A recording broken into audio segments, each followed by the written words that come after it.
Hi dears, welcome back. ഇന്ന് കാണിക്കുന്നത് നമ്മളിപ്പോൾ കേക്കിലൊക്കെ യൂസ് ചെയ്യുന്ന എഡിബിൾ ഗ്ലിറ്റേഴ്സ്, അതായത് കഴിക്കാൻ പറ്റുന്ന ആ ഒരു ഗ്ലിറ്റർ എങ്ങനെയാണ് വീട്ടിൽ വളരെ പെട്ടെന്ന് തന്നെ കുറഞ്ഞ ഇൻഗ്രീഡിയൻസ് കൊണ്ട് ചെയ്തെടുക്കുക എന്നുള്ളതാണ്. അപ്പോൾ ഇത് കുറേ യൂട്യൂബ് ചാനലിൽ കണ്ടതാണ്. അപ്പോൾ അതൊന്ന് ട്രൈ ചെയ്ത് നോക്കി, അപ്പോൾ സക്സസ് ആയിട്ട് വന്നു. അപ്പോൾ ഇതിൽ എനിക്ക് ചെറിയൊരു മിസ്റ്റേക്ക് പറ്റിയിട്ടുണ്ട്. അതെന്താണെന്ന് വീഡിയോയുടെ ലാസ്റ്റ് പറയുന്നുണ്ട്. അപ്പോൾ നിങ്ങൾ വീഡിയോ മുഴുവനായിട്ട് കണ്ടു നോക്കാം. അപ്പോൾ നമുക്കിനി വീഡിയോയിലേക്ക് പോവാം. അപ്പോൾ ഗ്ലിറ്റർ ഉണ്ടാക്കാൻ വേണ്ടിയിട്ട് മെയിനായിട്ട് ആവശ്യമുള്ളത് ജെലാറ്റിനാണ്. അപ്പം ഞാനിവിടെ 2 ടേബിൾ സ്പൂൺ ജെലാറ്റിൻ ഒരു ബൗളിലേക്ക് ഇട്ട് കൊടുക്കുന്നുണ്ട്. അപ്പോൾ നിങ്ങൾക്ക് എത്രയോ ടേബിൾ സ്പൂൺ ആവശ്യം അത് എടുക്കുക. അതിനനുസരിച്ചിട്ട് വെള്ളം ചേർത്ത് കൊടുത്താൽ മതി. വെള്ളത്തിൻ്റെ അളവ് എന്ന് പറയുമ്പോൾ 1 ടേബിൾ സ്പൂൺ ജെലാറ്റിന് 3 ടേബിൾ സ്പൂൺ വെള്ളം. അപ്പോൾ ഞാനിവിടെ 2 ടേബിൾ സ്പൂൺ ജെലാറ്റിൻ എടുത്തതുകൊണ്ട് 6 ടേബിൾ സ്പൂൺ വെള്ളം ഒഴിച്ച് കൊടുക്കുന്നുണ്ട്. അപ്പോൾ വെള്ളം എന്ന് പറയുമ്പോൾ സാധാരണ പച്ചവെള്ളമാണ്. അത് ഒഴിച്ചിട്ട് ഇതൊന്ന് മിക്സ് ചെയ്തെടുക്കാം. ഇനി ഈ ഒരു ജെലാറ്റിന് ഒന്ന് മെൽറ്റ് ചെയ്തെടുക്കണം.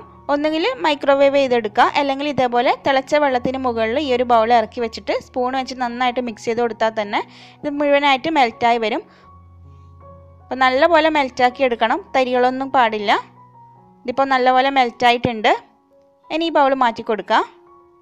ഇനി ഈ ഒരു ജെലാറ്റിന് ഒരു ചെറിയൊരു ബാഡ് സ്മെല്ലായിരിക്കും. ആ ഒരു സ്മെല്ല് മാറിക്കിട്ടാൻ വേണ്ടിയിട്ട് ഇതിലേക്ക് ഒരു 3-4 ഡ്രോപ്പ് വാനില എസൻസ് മിക്സ് ചെയ്ത് കൊടുക്കാം. അപ്പോൾ ആദ്യം 2 ഡ്രോപ്പാണ് ചേർത്തത്, വീണ്ടും ഒരു 2 ഡ്രോപ്പ് ചേർത്തിട്ടുണ്ടായിരുന്നു.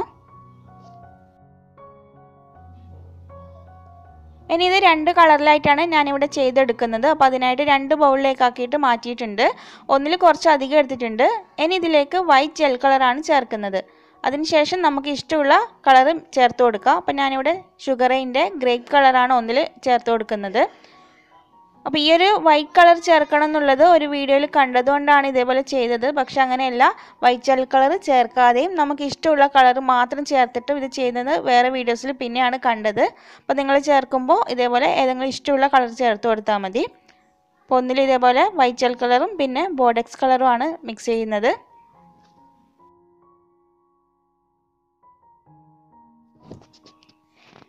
ഇനി നമുക്ക് ആവശ്യമായിട്ടുള്ളത് ഇതേപോലെ ഒരു OHP ഷീറ്റ്, അല്ലെങ്കിൽ നമ്മൾ പാർസലൊക്കെ ചെയ്യാൻ വേണ്ടി ഉപയോഗിക്കുന്ന ഒരു പ്ലാസ്റ്റിക് ഷീറ്റില്ല, അതാണ് എടുത്തിട്ടുള്ളത്. അപ്പോൾ എൻ്റെ കയ്യിൽ OHP ഷീറ്റ് ഈ ഒരു ചെറിയ പീസ് മാത്രമേ ഉണ്ടായിരുന്നുള്ളൂ. അതിലേക്ക് ഈ ഒരു ലിക്വിഡ് ബ്രഷ് വെച്ചിട്ട് നല്ലപോലെ തിന്നായിട്ട് എല്ലാ വശത്തേക്കും ഒന്ന് സ്പ്രെഡ് ചെയ്ത് കൊടുക്കാം. ഇതങ്ങനെ ഒഴുകി പോകുന്ന ടൈപ്പൊന്നുമല്ല, അപ്പോൾ അതുകൊണ്ട് എല്ലാ വശത്തേക്കും നല്ലപോലെ ഒന്ന് തിന്നായിട്ട് ചെയ്തെടുക്കാം. അപ്പോൾ എത്രത്തോളം തിന്നാക്കാൻ പറ്റുമോ അത്രത്തോളം തിന്നായിട്ട് ഇതേപോലെ സ്പ്രെഡ് ചെയ്ത് കൊടുത്താൽ മതി.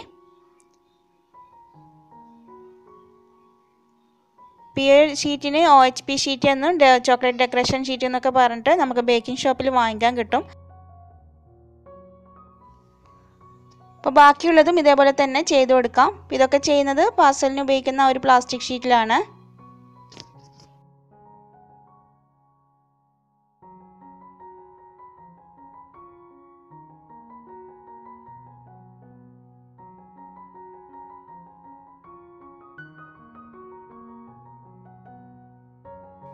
ഇനി ഇതൊരു 12 മണിക്കൂർ മുതൽ 24 മണിക്കൂർ വരെ റൂം ടെമ്പറേച്ചറിൽ സെറ്റ് ചെയ്യാൻ വേണ്ടി വെക്കുക.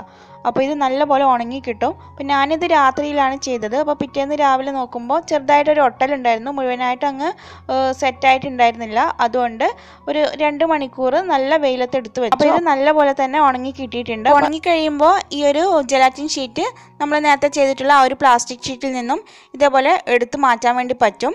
അപ്പോൾ ഇത് കാണുമ്പോൾ ഏകദേശം ഒരു പ്ലാസ്റ്റിക് ഷീറ്റ് പോലെ തന്നെയാണ് ഉണ്ടാവുക.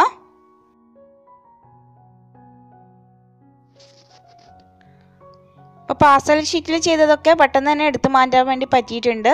പക്ഷേ ഞാൻ ചെയ്തിട്ടുള്ള ഈ ഒരു OHP ഷീറ്റിൽ നിന്നും ഇതെനിക്ക് വിട്ട് കിട്ടിയിരുന്നില്ല. ഇത് കുറേ പ്രാവശ്യം യൂസ് ചെയ്ത ഒരു ചോക്ലേറ്റ് ഡെക്കറേഷൻ ഷീറ്റാണ്, അതുകൊണ്ടാണോ എന്ന് അറിയില്ല. കുറേ വീഡിയോസിൽ എല്ലാവരും ഈ ഒരു OHP ഷീറ്റിലാണ് ചെയ്യുന്നത് കണ്ടിട്ടുണ്ടായിരുന്നത്. അവർക്കൊക്കെ പെട്ടെന്ന് തന്നെ വിട്ട് കിട്ടിയിട്ടുണ്ട്. ഇനി ഈ ഒരു ഷീറ്റ് നമുക്ക് മിക്സിയുടെ ജാറിലേക്ക് ഇട്ട് കൊടുക്കാം. ഇതേപോലെ ചെറിയ പീസാക്കിയിട്ട് ഇട്ട് കൊടുത്താൽ മതി. ഇനി ഇത് നല്ലപോലെ പൊടിച്ചെടുക്കണം. അപ്പോൾ ഇതിവിടെ പൊടിച്ചെടുത്തിട്ടുണ്ട്. ഇപ്പം തന്നെ നിങ്ങൾക്ക് കാണുമ്പോൾ മനസ്സിലാവും നല്ലപോലെ ഗ്ലിറ്ററായിട്ട് വന്നിട്ടുണ്ട്. ഇനി ഇതൊന്ന് അരിച്ചെടുക്കണം. അപ്പോൾ എനിക്ക് പറ്റിയിട്ടുള്ള മിസ്റ്റേക്ക് എന്താണെന്ന് വെച്ച് കഴിഞ്ഞാൽ, ഞാൻ എടുത്തിട്ടുള്ള ഈ ഒരു അരിപ്പ കുറച്ച് വലിയ ഹോൾസ് ഉള്ള അരിപ്പയായിരുന്നു. അപ്പോൾ നിങ്ങൾ എടുക്കുമ്പോൾ കുറച്ചുകൂടി ചെറിയ ചെറിയ ഹോൾസ് ഉള്ള അരിപ്പ എടുത്തിട്ട് ഇതൊന്ന് അരിച്ചെടുക്കാം. അപ്പോൾ 2 ഇവിടെ അരിച്ചെടുത്തിട്ടുണ്ട്. നല്ല ഗ്ലിറ്ററായിട്ട് കിട്ടിയിട്ടുണ്ട്. ഈ ഒരു ഗ്ലിറ്റർ വെച്ച് ഒരു കേക്ക് ചെയ്ത് നോക്കിയിട്ടുണ്ടായിരുന്നു. അപ്പോൾ ഞാൻ പറഞ്ഞല്ലോ ചെറിയൊരു മിസ്റ്റേക്ക് പറ്റിയത്. അതെന്താണെന്ന് വെച്ച് കഴിഞ്ഞാൽ നമ്മൾ എടുത്തിട്ടുള്ള അരിപ്പ വലിയതായതുകൊണ്ട് തന്നെ നമ്മൾ ആ കേക്കിലിട്ട സമയത്ത് ഗ്ലിറ്ററിൻ്റെ ആ ഒരു തരികളും കുറച്ച് വലിപ്പമുള്ളതായിപ്പോയി.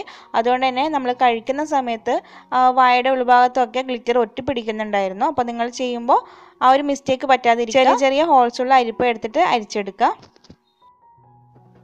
ഇതുണ്ടാക്കിയ ശേഷം ഇതേപോലെ ചെറിയൊരു ബോട്ടിലാക്കിയിട്ട് വെച്ച് കഴിഞ്ഞാൽ 1 വീക്ക് വരെ ഇതൊന്നും കുഴപ്പമൊന്നും ഉണ്ടായിരുന്നില്ല. അതിൽ കൂടുതൽ എത്ര ഇരിക്കും എന്നുള്ളത് കറക്റ്റ് എനിക്കറിയില്ല. അപ്പോൾ ഇതേപോലെയുള്ള ചെറിയ ബോട്ടിൽ തന്നെയാണ് ഈ ഒരു ഗ്ലിറ്റർ വാങ്ങിക്കാൻ കിട്ടുക. ഇത് ഗോൾഡൻ ഡസ്റ്റ് ഓയിലിൻ്റെ ഒരു ബോട്ടിലായിരുന്നു. അപ്പോൾ കേക്കിൽ യൂസ് ചെയ്തിട്ട് ബാക്കി ഉണ്ടായിരുന്നത് ചെറിയ ചെറിയ ഹോൾസുള്ള അരിപ്പയിൽ ഇട്ടിട്ട് ഒന്ന് അരിച്ചെടുത്തിട്ടുണ്ട്. ഇതേപോലെയാണ് നമുക്ക് ശരിക്കും ഗ്ലിറ്റർ കിട്ടേണ്ടത്. അപ്പോൾ ഇത് ചായയൊക്കെ അരിക്കാൻ എടുക്കുന്ന ആ ഒരു അരിപ്പയിലൂടെ അരിച്ചെടുത്തതാണ്.